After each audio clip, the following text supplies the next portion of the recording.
Maharashtra today 24 news सत्य परिस्थितीचा सविस्तर आढावा। सरपंचाने केलेल्या कोट्यवधी रुपयांचा शासकीय निधीचा घोटाळा उघड। बनावट कागदपत्रांद्वारे सरपंचाने केला कोट्यवधी रुपयांचा घोटाळा। 2,84,00,000 रुपयांचा घोटाळा उघड। सरपंच सहित 2 ग्रामसेवक व प्रशासकीय अधिकाऱ्यांवर गुन्हा दाखल। नांदेड शहराजवळील वाजेगाव येथील ग्रामपंचायतीमध्ये बनावट कागदपत्र तयार करून सुमारे 2,84,00,000 रुपयांच्या सरकारी निधीच्या घोटाळ्याचे एक गंभीर प्रकरण उघडकीस आले आहे। या प्रकरणी ग्रामपंचायतीचे सरपंच शेख जमील अहमद, 2 ग्रामसेवक आणि त्यांना मदत करणाऱ्या काही प्रशासकीय अधिकाऱ्यांविरुद्ध नांदेड ग्रामीण पोलीस ठाण्यात गुन्हा दाखल करण्यात आला आहे। पोलिसांच्या सूत्रांनुसार बनावट कागदपत्रांद्वारे आर्थिक अनियमितता आणि सरकारी निधीचा गैरवापर झाल्याची तक्रार आल्यानंतर तपास करण्यात आला, ज्यामध्ये मोठ्या प्रमाणावर आर्थिक भ्रष्टाचाराचे प्राथमिक पुरावे आढळले।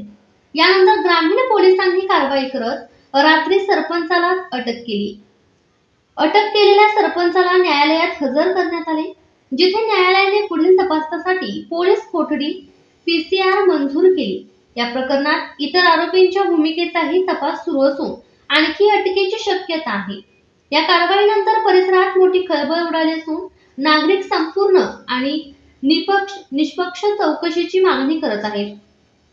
या संदर्भात तक्रारदार लतीफ खान पठाण यांनी शेख जमील अहमदने केलेल्या घोटाळ्याचा तपशील सांगितला असून त्याला कठोर शिक्षा देण्याची मागणी केली आहे।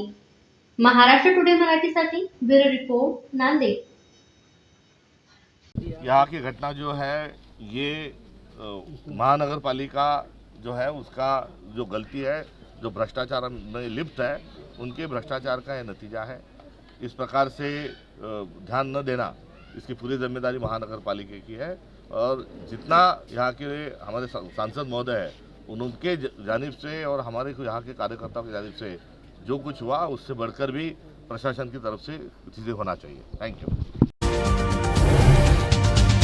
आजच महाराष्ट्र टुडे 24 न्यूजला सबस्क्राइब करा आणि सत्य परिस्थितीचा सविस्तर आढावा पहा।